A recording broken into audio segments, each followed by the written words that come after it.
Hi, for the past 15 days I've been putting together a collision avoidance system for my XRT. That includes learning how the hell to do it, and just kind of guessing.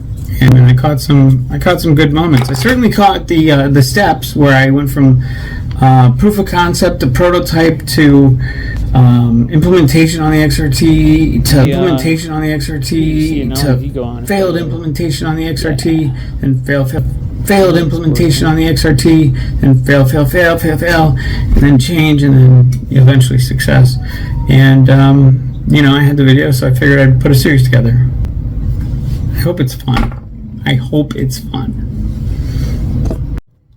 Is it done and working? No, but I have my notes and my Nano Every sheet, and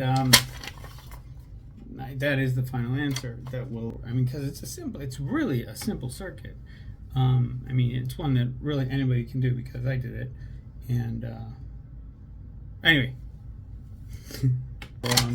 hopefully after, at the end of this series, there will be the XRT driving, full speed at something, and probably, hitting the brakes and crashing into it automatically.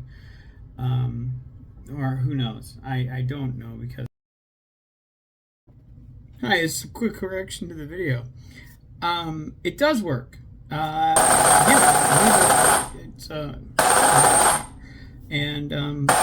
it's just on a really big Arduino board, and it just won't fit. Everything won't fit the car. So the final version is what doesn't work, which is going to be built on this little mini board, and that way it'll fit in the car. So that's what doesn't work. But we actually have had the full thing on the bench working. So okay, so it doesn't work on the road yet. So that's what I guess I was saying.